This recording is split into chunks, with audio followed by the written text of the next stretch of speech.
আজ আমরা এমন একটি বিষয় নিয়ে কথা বলবো যা আমাদের প্রতিদিনের খবরের কাগজে স্রেফ কিছু সংখ্যা হয়ে ধরা দেয়, কিন্তু সেই সংখ্যার আড়ালে লুকিয়ে থাকে এক একটি পরিবারের স্বপ্নভঙ্গ আর বুক ফাটা আর্তনাদ। আজ আমরা কথা বলবো সড়ক দুর্ঘটনা নিয়ে। বিশ্বজুড়ে প্রতি বছর 12 লাখ মানুষ সড়কে প্রাণ হারান। এই মিছিলে সবচেয়ে বেশি এগিয়ে গিনি, লিবিয়া, হাইতি বা সিরিয়ার মতো নিম্ন ও মধ্যম আয়ের দেশগুলো। কিন্তু দুর্ভাগ্যের বিষয় হলো এই তালিকায় আমরা খুব একটা পিছিয়ে নেই। আমাদের নীতি নির্ধারকদের কাছে দুর্ঘটনা স্রেফ একটি অঙ্ক, কিন্তু আসুন সেই অঙ্কটা একটু তলিয়ে দেখি। 2025 সালের পরিসংখ্যানে বাংলাদেশে সড়ক দুর্ঘটনায় প্রাণ হারিয়েছেন 9,111 জন, আহত হয়েছেন প্রায় 15,000 মানুষ। এর ঠিক আগের বছর 2024 সালেও আমরা হারিয়েছি 8,543 জন মানুষকে। গত এক দশকে আমাদের অর্থনীতির আকার বেড়েছে, মানুষের ক্রয় ক্ষমতা বেড়েছে। এখন প্রত্যন্ত অঞ্চলেও কিশোরটি উপহার হিসেবে পায় ঝকঝকে একটি মোটরসাইকেল। কিন্তু এই গতি যখন বেপরোয়া হয়ে ওঠে, তখন তা পুরো পরিবারের জন্য কান্নার কারণ হয়ে দাঁড়ায়। 2024 সালের মোট দুর্ঘটনার প্রায় 37% ছিল মোটরসাইকেল কেন্দ্রিক।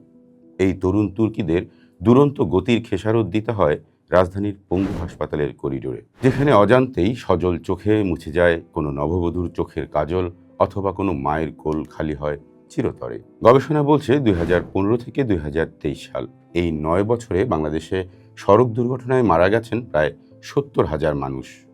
চিন্তা করে দেখুন, হয়তো আপনার বাড়ির পাশের ছোট্ট একটি পুরো শহরের সমান মানুষ আমরা সে রাস্তায় হারিয়ে ফেলেছি। বিশ্ব প্রেক্ষাপট ও আমাদের অবস্থান, বিশ্ব স্বাস্থ্য সংস্থার মতে এশীয় ও আফ্রিকান দেশগুলোতে দুর্ঘটনার হার সবচেয়ে বেশি। গিনিতে প্রতি লাখে প্রায় 37 জন মারা যান, লিবিয়ায় 34 জন, আর সিরিয়ায় 30 জন। বাংলাদেশেও মহাসড়কগুলোতে দুর্ঘটনার হার আশঙ্কাজনক, প্রায় 38%। এমনকি চলতি 2026 সালের মার্চ মাসের প্রথম 10 দিনেই সড়কে জীবন প্রদীপ নিভেছে 271টি। কেন এই লাশের মিছিল? প্রশ্ন উঠতে পারে, কেন থামছে না এই মিছিল?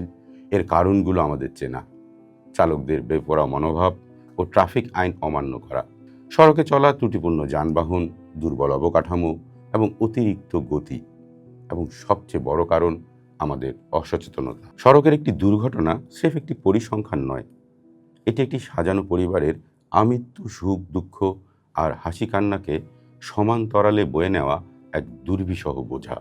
নীতি নির্ধারকদের খাতায় যা অঙ্ক, ভুক্তভোগী পরিবারের কাছে তা সারা জীবনের দীর্ঘশ্বাস। গতি আসুক জীবনে, কিন্তু সেই গতি যেন জীবনকে কেড়ে না নেয়। নিরাপদ সড়কের দাবিতে আমাদের কথা বলা থামবে না যতক্ষণ না প্রতিটি মানুষ সুস্থভাবে ঘরে ফিরতে পারছে।